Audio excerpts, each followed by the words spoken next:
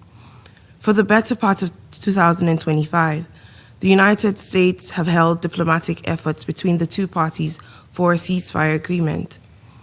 We welcome these efforts and note the progress made towards the release and exchange of prisoners of war and civilian detainees and the return of Ukrainian children. These steps, as well as the fact that both parties continue to stay engaged in diplomatic processes at various levels, are all positive indications that there are opportunities at this moment in time for good faith negotiations on a ceasefire. These critical ongoing talks ultimately require participation from the highest political offices of both the Russian Federation and Ukraine. In this regard, we reiterate our support for a diplomatic solution in full respect for the Charter of the United Nations, especially the principles of sovereignty, independence, and the territorial integrity of states. In this context, Ukraine within its internationally recognized borders. Second, Sierra Leone continues to emphatically reiterate that deliberate attacks on civilians and civilian infrastructure are prohibited and amount to war crimes under international humanitarian law. Unfortunately, this conflict has been characterized by continuous deliberate airstrikes on heavily populated areas of Ukraine, with devastating consequences. These attacks on critical energy, water, health, and other civilian infrastructure continue to exacerbate the humanitarian crisis in Ukraine. Since 2022, Ukraine's energy infrastructure has been severely damaged, reducing generation and transmission capacity. It is reported that Ukraine has lost over 50% of its gas production capacity. This dramatic loss of energy capacity has resulted in power and heating cuts for millions of people across the country. With the onset of winter, vulnerable groups, especially older people and persons with disabilities, have been particularly affected by these disruptions in energy services. It is important that there is urgent and increased support for the Ukraine humanitarian response plan, including the winterization aid plans. Sierra Leone reiterates its call for the parties to the conflict to respect international humanitarian law and international human rights law. Third, accountability and justice mechanisms for addressing human rights violations and war crimes committed during this conflict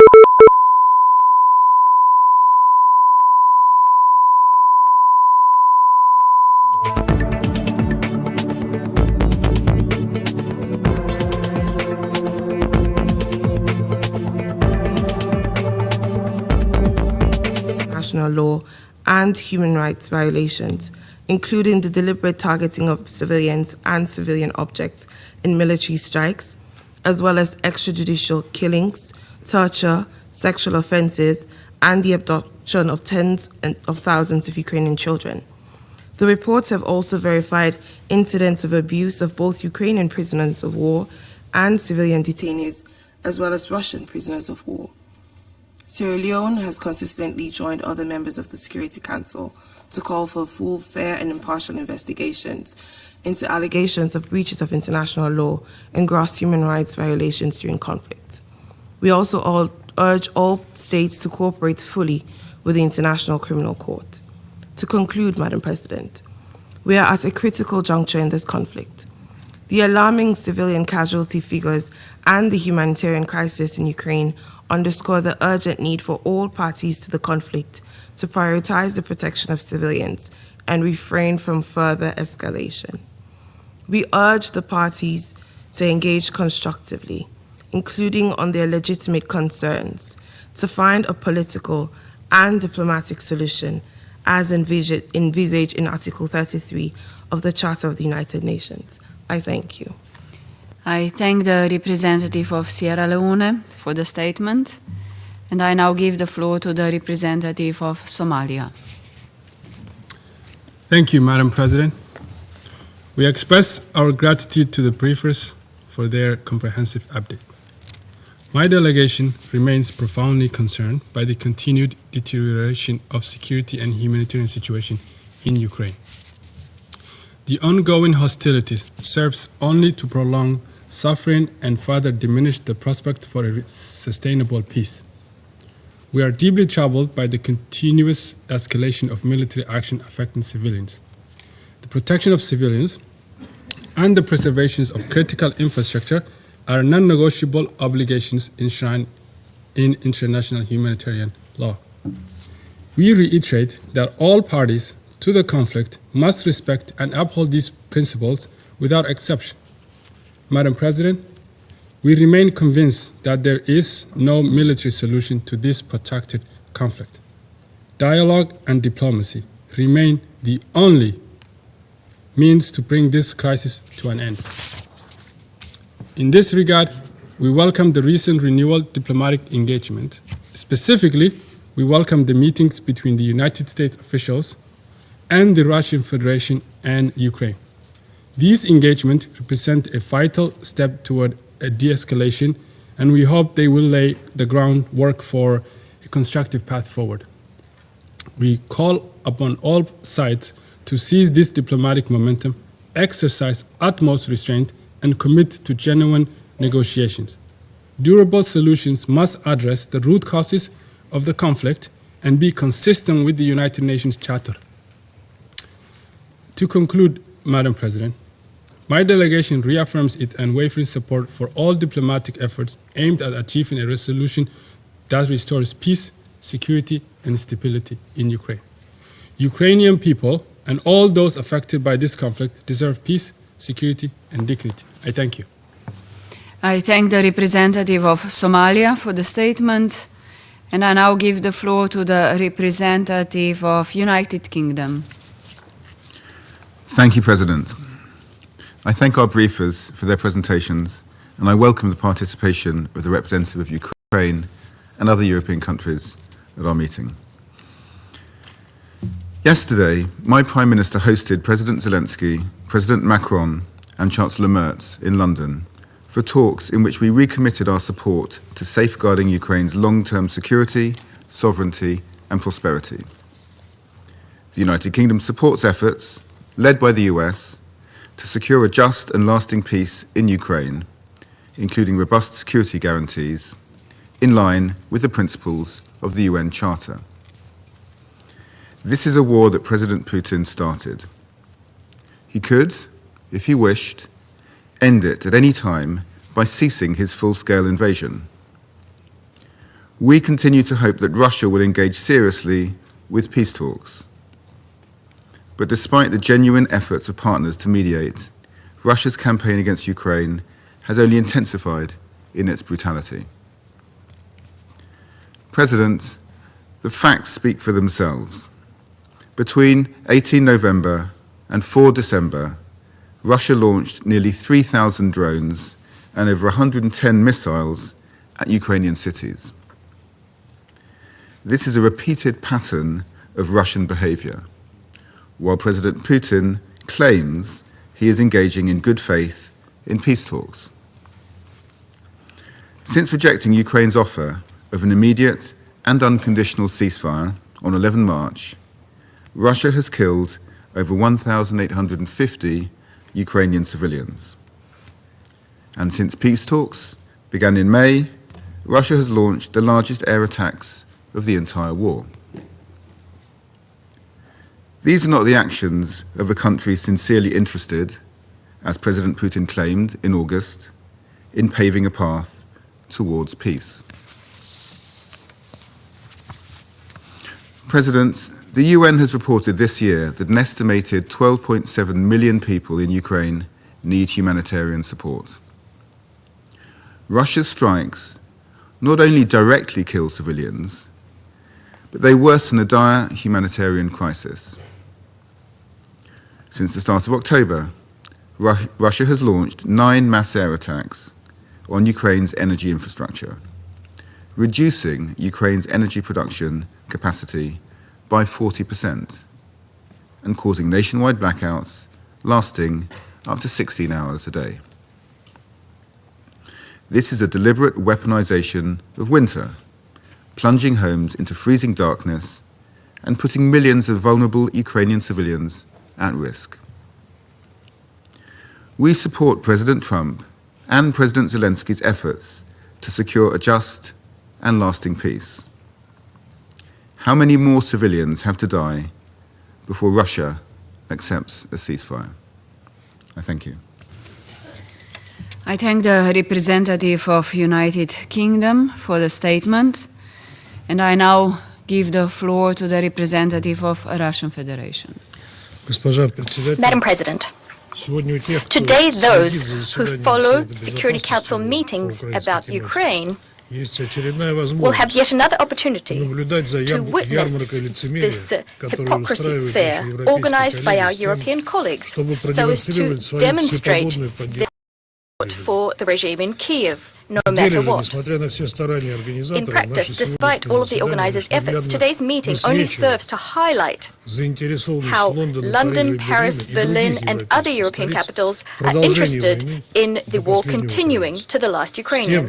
And this in order to try to weaken Russia as much as possible and to ensure that the anti-Russia project it launched in Ukraine in 2014 can be saved at any cost, a project that is now swiftly going bust.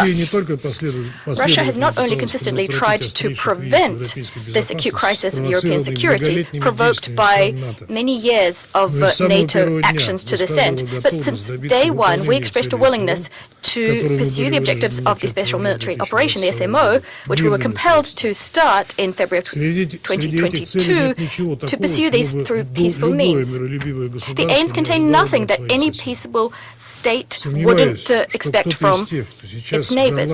I doubt that any of those who are shouting here in this chamber this hackneyed mantra about the Russian aggression against Ukraine would sit idly by if their neighbors used force to outlaw the identity of the people living on its territory, to glorify Nazi accomplices, to ban religions, to promote extreme nationalism, and to pursue an aggressive and provocative policy. Sooner or later, this would result in a serious crisis and an armed conflict. That's why usually neighboring states seek to resolve such contradictions through peaceful means, or even better, to prevent them arising in the first place. As a rule, the UN, regional organizations, as well as other neighbors help them to achieve this.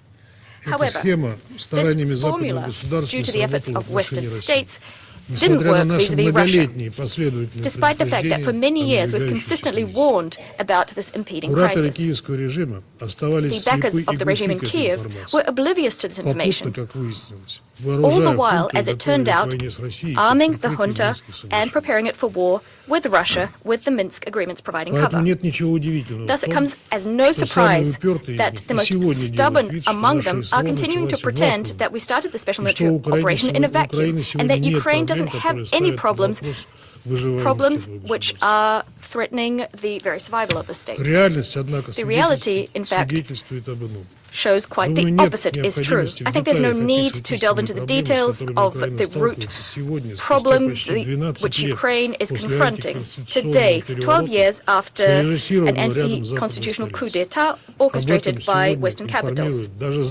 Even the Western mass media is talking about this today. Media outlets who preferred to stay silent for many years. Following the tectonic corruption scandals which prompted a number of high-profile resignations, the former comedian and his European sponsors are doing all they can to pretend that the Kiev prince himself knew nothing about these criminal plots. The truth about the repressive authoritarian system set up over many years in Ukraine is being hushed up. A system which resulted in thousands of political prisoners. Is there any other country in the world which can boast about legislative bans on a language spoken by the majority of its population, as well as unprecedented prosecution of a millennium-old canonical faith? And since when does Europe so proud of its European values, since when does Europe deems the aforementioned actions to be normal? The regime in Kiev has driven its own country not only to poverty and civil war, it's also turned Ukraine into a bargaining chip in a geopolitical confrontation between the West and Russia. Ukraine has already paid a horrific price for these criminal errors and blunders. Ukrainians are now being forced to pay an even higher price. Men who don't want to fight are being grabbed in the streets. They're being sent to a pointless fratricidal meat grinder.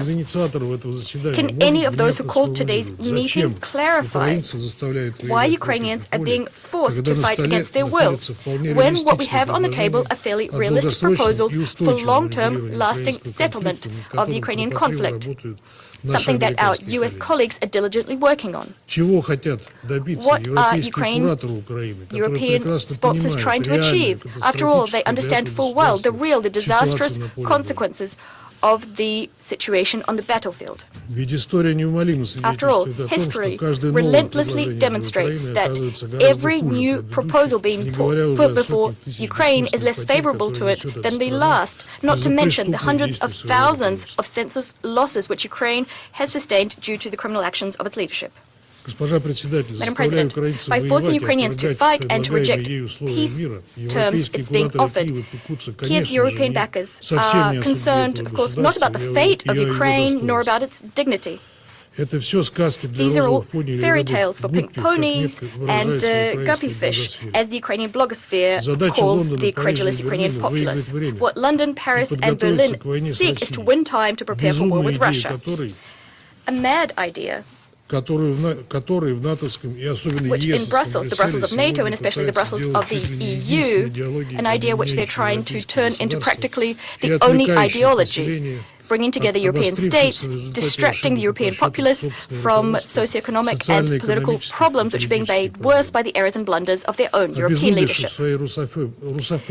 Yet European politicians, which have gone mad in their Russophobia and powerlessness, are unconcerned by the fact that Russia isn't threatening anybody, that this topic, the topic of a future war, is being whipped up solely by them, consistently ignoring calls for dialogue and for solutions to the problems that have piled up in the sphere of European security, calls that today are being heard not only from Moscow but also Washington. All of these Macrons, Starmers, Merzes, von der Leyens and Callises, are they really ready to follow in Ukraine's footsteps, to sacrifice their own ambitions at the altar, the European children on the altar of their own ambitions? Is the European populace really ready to believe these Russophobic, scary stories and to walk down this suicidal path which has led Europe to ruin at least thrice in the last 200 years?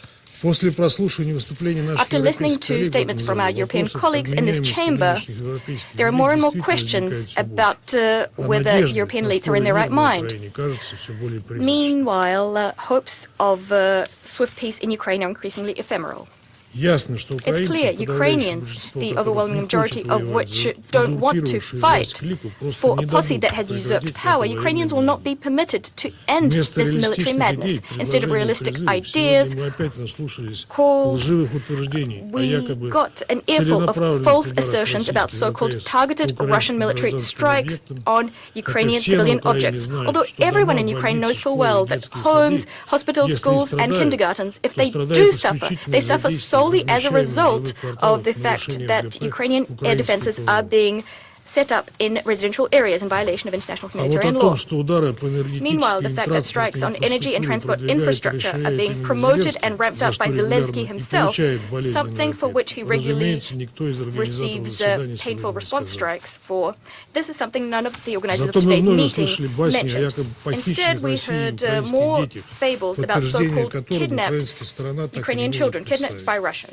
Although evidence of this is something Ukraine has not provided. The truth is that against the backdrop of thousands of Ukrainian children in Russia, Kiev, in practice, at our behest, could only provide information about 399 children, information about many of which did not check out upon investigation. In other words, the topic of children is a mendacious propaganda topic which Europe is trying to use to manipulate public opinion and to demonize Russia.